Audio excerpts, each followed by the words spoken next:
Bonjour à tous, bienvenue sur Top Miniature Automobile. Vous connaissez tous maintenant ma passion, mon attachement au Monster Truck. Et je vous en ai déjà présenté plusieurs, que ce soit chez Hot Wheels ou chez Spin Master. Mais là, aujourd'hui, je vais vous présenter la version ultime. Pour moi, c'est la version qu'il faut avoir dans sa collection. C'est le Bigfoot 14 chez Frank Lamint au 1.24. Alors la boîte est grosse, rien d'exceptionnel en elle. Voilà, juste quelques petites écritures, rien d'exceptionnel sur la boîte, si ce n'est un truc énorme. Voilà. Bigfoot étant déjà un très gros engin, la boîte n'en est que d'autant grosse. Voilà, donc je vais le sortir de la boîte et on va détailler ensemble cet engin. Alors, on va le faire. Hop. C'est assez.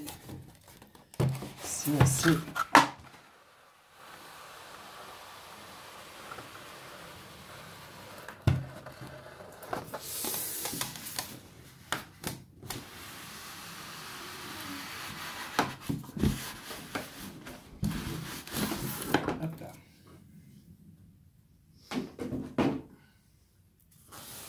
Alors, il est scellé comme dans un coffre-fort.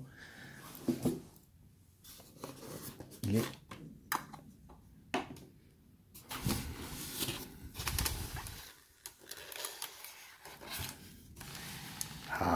a longtemps que je ne l'avais pas vu, ça me fait plaisir de le retrouver. Et on va aller voir ça ensemble.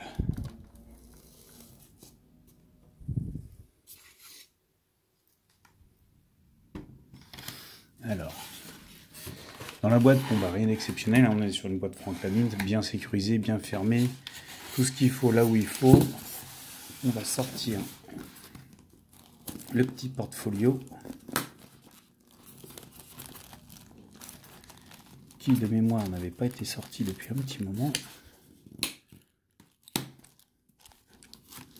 Là vous avez sur la boîte la baguette pour les ouvrants. Alors le seul reproche qu'on peut faire chez Frank Lamint, c'est le plastique qui jaunit facilement, comme vous pouvez le constater.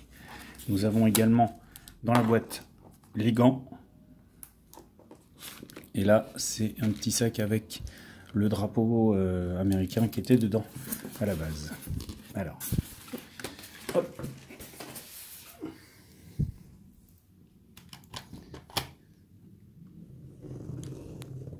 Hop. Je me rappelle plus le petit portfolio, ce qu'ils disent sur l'engin. Alors, bon, c'est juste vraiment... Voilà, c'est juste pour vous dire, ok, vous avez acquis le Bigfoot 14, les caractéristiques de la bête en anglais, s'il vous plaît. Voilà, les caractéristiques moteur.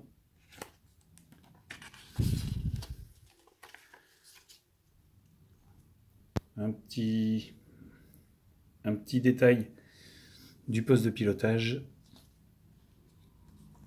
et un petit historique de cet engin extraordinaire. Et nous sommes en quelle année?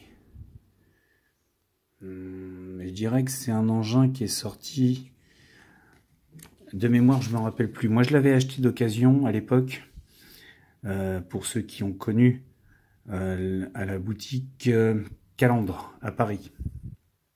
Et je l'avais acheté d'occasion dans cette boutique. J'avais craqué dessus, je l'avais payé 160 € d'occasion à l'époque. Et ça remonte à... on est en 2024. Ouais, ça remonte à une bonne vingtaine d'années. Grosso modo, ouais, à peu près. Une bonne vingtaine d'années. Le drapeau US qui vient se positionner à l'arrière de l'engin. Voilà. Il est d'une beauté sans nom, cet engin, pour ceux qui aiment les Monster Truck. On a une finition hallucinante. Frank Lamint, on va pas non plus là-dessus les dénigrer. On a vraiment là un travail de qualité. Alors pour ceux qui aiment les Monster Truck, bien sûr, vous allez adorer le travail qui a été effectué dessus. Pour ceux qui n'aiment pas, j'espère que vous reconnaîtrez, même si vous n'aimez pas les Monster Truck, la qualité du travail apporté par Franklin. Et dans l'ensemble, ceux qui n'aiment pas du tout, je peux rien pour vous, mes amis. Mais bon, c'est pas grave. Voilà.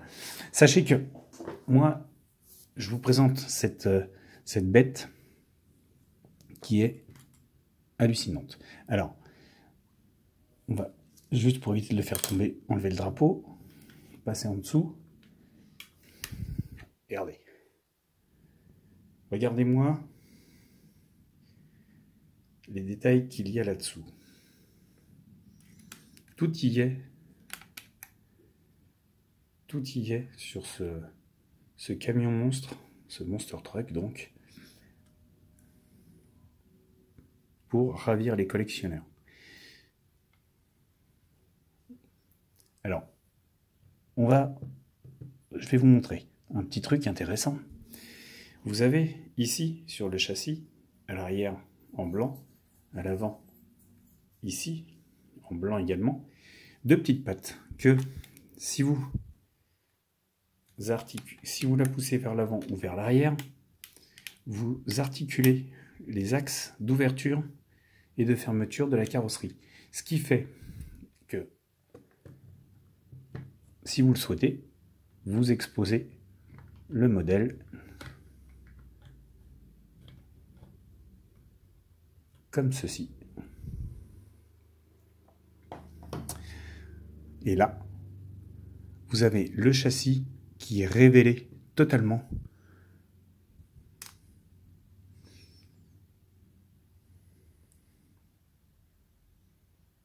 Qui est hallucinant de petits détails.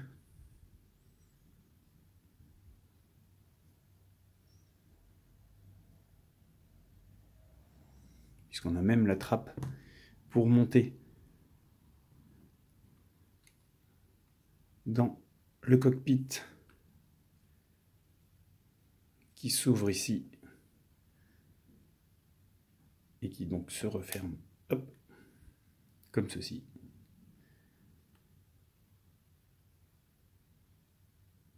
Il est énorme cet engin par la finition qui a été apportée par Frank Lamint. On a vraiment l'impression d'avoir un vrai Monster, un vrai châssis de Monster. C'est hallucinant. Il est superbement réalisé.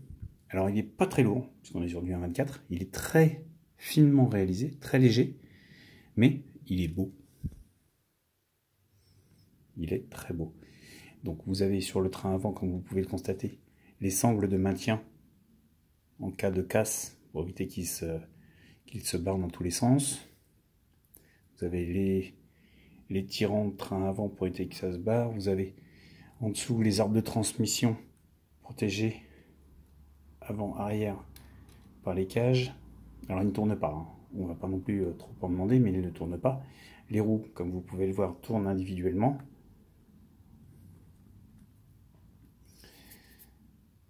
Et vous avez une direction 4 roues motrices.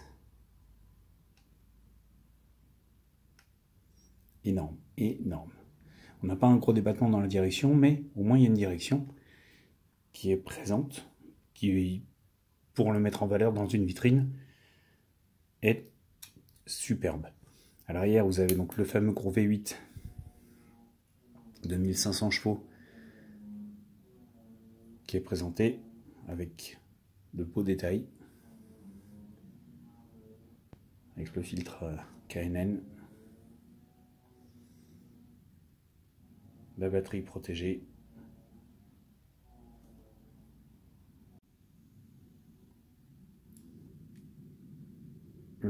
ventilateur du radiateur, le radiateur derrière cet endroit-là, les suspensions qui sont vraiment impressionnantes au niveau du débattement.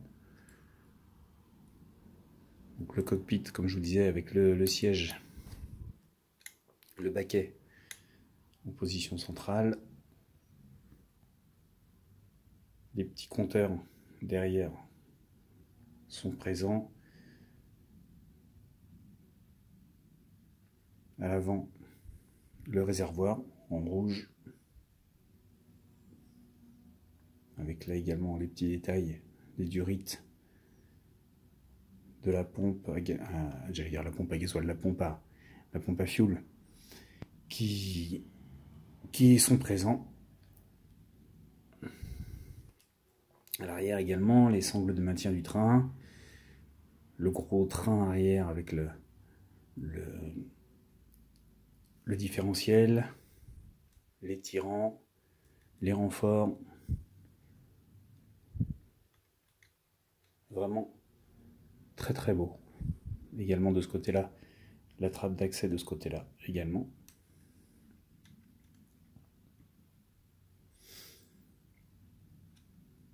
Il n'y a vraiment rien à dire au niveau finition sur cet engin. Je ne me rappelle plus de mémoire, alors on va pas trop... Non, on n'a pas de suspension, on a juste la direction. Ce qui est déjà très bien. Et là, vous avez un engin qui est superbe. Alors, quand vous avez donc le châssis d'un côté, quand vous avez enlevé la carrosserie, donc la carrosserie, la voici. Elle est très légère, parce qu'ils ont voulu reproduire, on va dire, l'aspect fibre de la coque. Donc elle est vraiment comme si elle était faite en matière composite. Vous voyez, on a l'effet toile sur la coque intérieure qui est splendide. La peinture est réalisée magnifiquement, elle est vraiment superbe. Donc le Ford, puisqu'on est sur un Ford, le Bigfoot a toujours été un Ford depuis le début de sa création, à la fin des années 80 jusqu'à maintenant. Ils ont toujours été fidèles à Ford. Le tonneau cover, imitation cuir en plastique souple, avec l'imitation toile tendue, siglé Ford bien sûr, Ford Racing Team, Bigfoot Racing Team, les sponsors dessus, la peinture est également superbement réalisée avec le flaming bleu qui est splendide. Il y a vraiment beaucoup de détails sur cette carrosserie, et la peinture à elle-même en dit long. Parce que vous voyez, avec la lumière, on voit bien le pailleté de la peinture qui est énorme.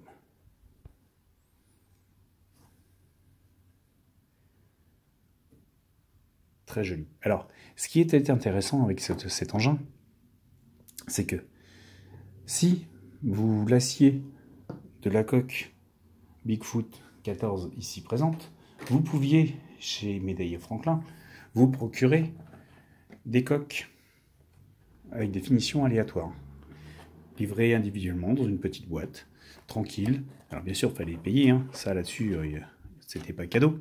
Mais, donc, protégé dans un plastique, vous aviez une coque aléatoire avec une finition différente. Là, vous avez Miss America. Alors, Bigfoot a toujours été très patriotique, hein. Drapeau américain, bannière étoilée. Il y a vraiment là-dessus,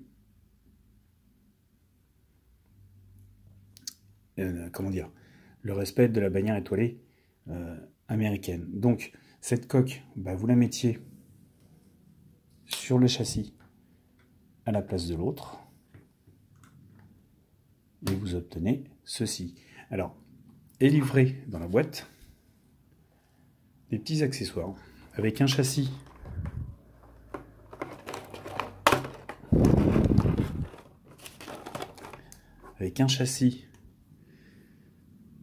secondaire sur lequel vous veniez fixer les roues. Ça, c'est de la mousse.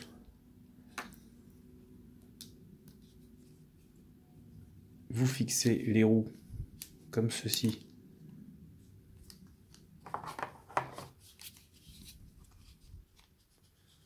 sur le châssis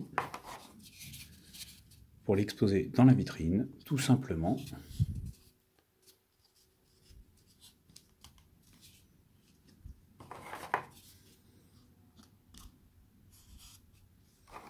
Donc là également le petit portfolio et les documents.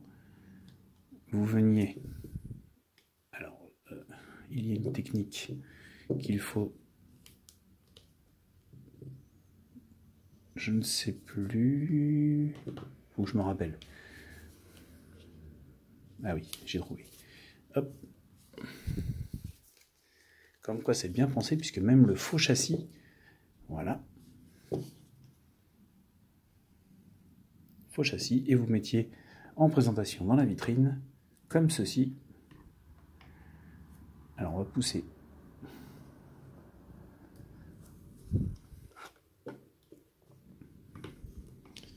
Et vous aviez donc la carrosserie présentée comme ça sur son faux châssis, en évidence, quasiment à la même hauteur que vous voyez que le modèle original.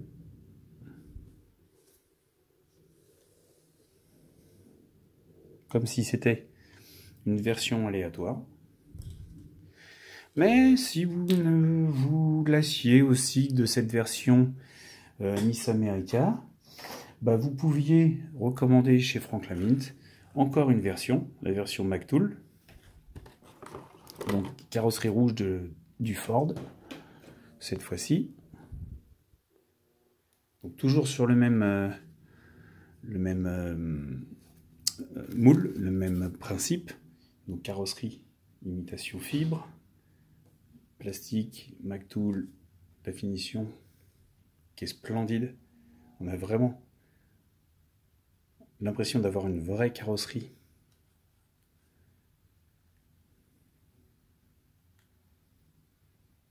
Tout y est, donc même principe, le châssis en plastique, les 4 roues pour l'exposition en vitrine, et donc vous aviez ces 3 versions pour le même châssis. Vous aviez donc ces 3 carrosseries qui étaient vendues. Alors quand je dis 3 carrosseries, c'est faux, il y en a une 4e. Parce que pour ceux qui connaissent l'historique de Bigfoot, Bigfoot avait un concurrent direct qui est le Snakebite. Le Snakebite, donc toujours sur base Ford, était le monster truck concurrent à l'époque, et toujours le concurrent de Bigfoot. Tout l'avant était moulé, et ça représentait une tête de serpent avec les 2 crocs à l'avant, qui venaient à peu près jusqu'à la moitié de la roue, comme si c'était une vraie tête de serpent, et ça, il s'appelle Snakebite. Elle est verte. Malheureusement, celle-là, je ne l'ai pas. Je la cherche désespérément. Il faudrait peut-être d'ailleurs que je continue mes recherches. J'avais arrêté un moment. Il faudrait peut-être que je m'y remette.